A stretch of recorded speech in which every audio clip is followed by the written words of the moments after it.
मला आज एक प्रामाणिक गोष्ट खरी खरी सांगायची आहे बहिणींनो, फक्त बायांसाठी बस, की आज किती मुली किती बायका आपल्या भावाबरोबर वाईट आहेत, फक्त आणि फक्त प्रॉपर्टीसाठी. का? लहानाचं मोठं जर आपण आईवडिलांच्या घरी झालोय, परिस्थिती बघितलेली आहे की कसं कष्टातून निर्माण केलेलं आहे, मग तुम्हाला का हवंय भावाकडचा हिस्सा? आणि ह्या गोष्टीसाठी फक्त वाईट आहे की त्याने मला हिस्सा दिला नाही.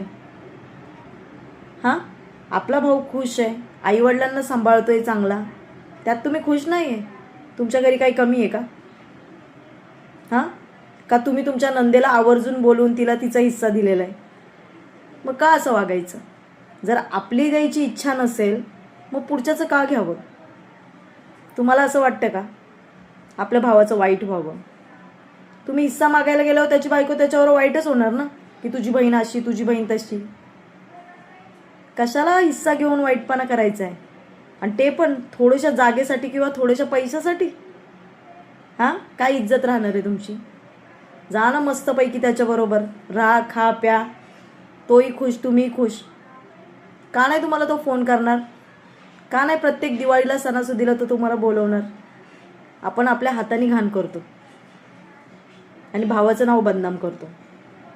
कधी तुमच्या मनात विचार आला का हो? हिस्सा मागायचा तो विचार येतो, पण आईवडील आपले आहेत, तो कसा सांभाळतोय, कसा वागतोय, किती वेळा दवाखान्यात नेतोय?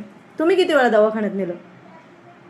हिस्सा मागायला जसं जाताना तसा तो आपलं घर सांभाळतोय, आपले आईवडील सांभाळतोय, त्यांचं दुखणं खुपणं करतोय. हे नाही का बघत? मग तुम्ही पण करा ना. तुम्ही सेम तसंच करा जसं तो करतोय. आईवडील त्याच्या हिश्श्याला, उद्या काही प्रॉब्लेम झाला, दवाखान्याचा खर्च आला का तो त्याच्या हिश्श्याला. मग का वाईटपणा घेताय भावाला बरोबर?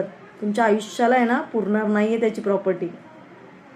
आपला भाऊ जर खुश असेल ना, त्यातच समाधान माना. कळलं का? हे फक्त आणि फक्त बायांसाठी होतं. पुरुष बोलून दाखवत नाही.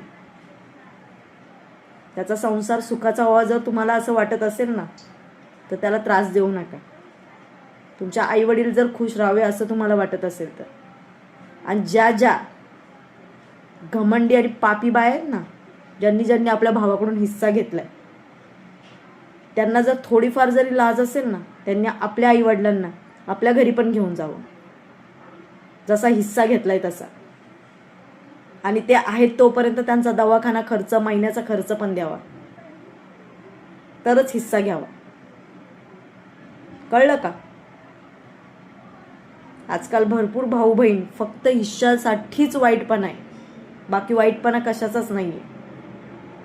आणि ह्या तुमच्या बायांच्या मूर्खपणांमुळे आहे ना, मामाचं गाव, मामाचं घर, हे आपली मुलं विसरतात आहे.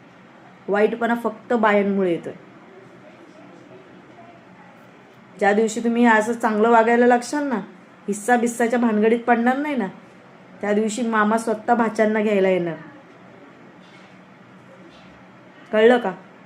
मामालाही काहीतरी आहे. आईबापाचं ऐकायचं, बायकोचं ऐकायचं, बहिणीचं ऐकायचं. फक्त आणि फक्त हिस्सा मागणाऱ्या बहिणींसाठी. आता भरपूर बहिणींना राग येणार, कमेंट्समध्ये काय काय वाईट बोलणार. फरक नाही पडत, आहे ते खरं बोलले. पटलं ना?